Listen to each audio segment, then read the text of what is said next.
Hello, my fellow Inklings, and welcome back to the Eagle and Child. You know, there are losses in life that are obvious and abrupt, and then there are losses that slip quietly into your life. Estrangement from a child is one of those losses. Nothing officially ends, yet everything feels different. Conversations feel risky. Silence stretches longer than anyone intended, and you can feel the hostility. If you're a parent watching this, I want to say something important right up front. You may not be estranged from your child yet, but if conversations feel hostile, if faith or values seem to dominate every interaction, if it feels like one wrong sentence could finally break up the relationship, how you respond now can change the whole story. Arthur Brooks recently wrote that family estrangement activates the same regions of the brain as the death of a loved one. And neuroscience backs this up. When a child pulls away, the brain doesn't register it as just a disagreement. It registers it as an injury, a loss. That's why this hurts the way it does. And that's why logic alone doesn't bring relief. We're also living in a cultural moment where estrangement is no longer treated as a last resort. Online spaces often frame no contact as the healthiest response to relational pain. Sometimes distance is absolutely necessary, especially in cases of ongoing abuse. Research shows that in many families, estrangement doesn't happen suddenly. It grows out of long seasons of unresolved hostility, fear, and conversations that no longer feel emotionally safe. For many Christian families, faith-related disagreements sit right at the center of that tension. Most parents do not intend harm. I know I sure didn't with my children. I raised my children with the best information I had at the time. I taught them what I was taught by my parents. I warned my children because I was afraid for their souls. I believe love required urgency and conviction. But as psychologist Joshua Coleman points out, the same behaviors parents experience as love can feel intrusive or controlling to adult children. Somewhere along the way, faith, that was meant to be a refuge, began to feel like unwanted pressure.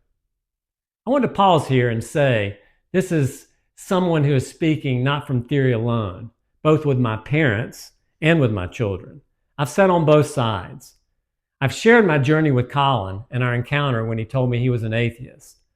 But what I haven't shared is that for many years, I was estranged from my family of origin. It didn't start with religion. It started with a painful breakup in our family business. What followed was anger so intense, I could hardly breathe. I was convinced I was right. I wanted validation. I wanted vindication. I wanted someone to finally say, I'm sorry. But the cost of needing to be vindicated was enormous. I took my wife and kids and we moved away from my family out to Colorado. During those many years, my kids barely knew their grandparents, their uncles, their cousins.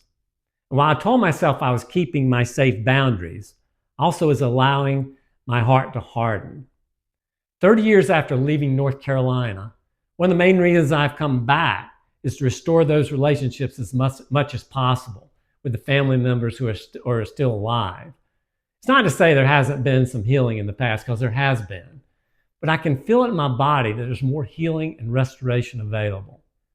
You know, I carry real regret that none of us, including me or my brothers or my parents, had the wisdom to navigate that conflict differently 30 years ago.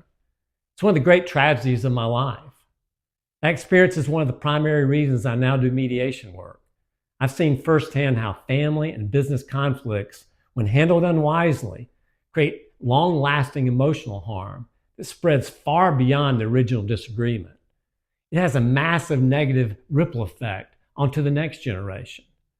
I share this not to shame anyone, including myself, but to say this clearly. The desire to be right can quietly cost us the relationships that matter the very most. So when my son Colin approached me with his concerns related to what I had taught him, I'm glad that I remembered from my own family experience how important it was not to have a rigid stance with my son. Here's something research is very clear about. Most adult children don't cut off parents because of belief differences alone. Estrangement happens when disagreement becomes emotionally threatening, when children feel judged, controlled, disrespected, or unsafe. It's not just what is believed, it's how the relationship carries those beliefs. At some point, every parent reaches a hard realization. You no longer have authority, you only have presence. You cannot control what your child believes. You cannot argue them back into faith. And you cannot scare them into heaven. Psychology tells us that pressure actually increases the resistance. You know, the autonomy is not rebellion. It's developmental necessity. Jesus understood this better than we often do. When he said, turn the other cheek, he wasn't telling us to abandon our convictions or that the person slapping us is in the right. He was describing non-reactive strength, staying relational without escalating, choosing the person over the point. That takes real courage and self-control. Being the adult in the room does not mean being perfect. Of course you did not raise your child perfectly, nor did I. No parent does. Parenting always happens with limited knowledge, inherited fears, and imperfect tools. Part of the maturity is letting go of the fantasy that if you'd done everything right, this wouldn't be happening. Grace for yourself is not avoidance. It helps make repair possible. Being the adult in the room may mean refusing to have absolute certitude, however, that your convictions are true. Listening without correcting. Staying present with kindness when everything in you wants to defend yourself and your faith. And even being willing to change your views when the evidence and your heart lead you there. And sometimes it means saying a sentence that feels impossible at first, like, I'm sorry. That's not weakness. Research shows it's an act of emotional strength that lowers defensiveness and rebuilds trust. For many parents, though, the fear runs so deep. I know it did with me. Fear of hell. Fear that if the child rejects certain doctrines, there will be eternal separation. That's exactly why this Recover Christianity exists.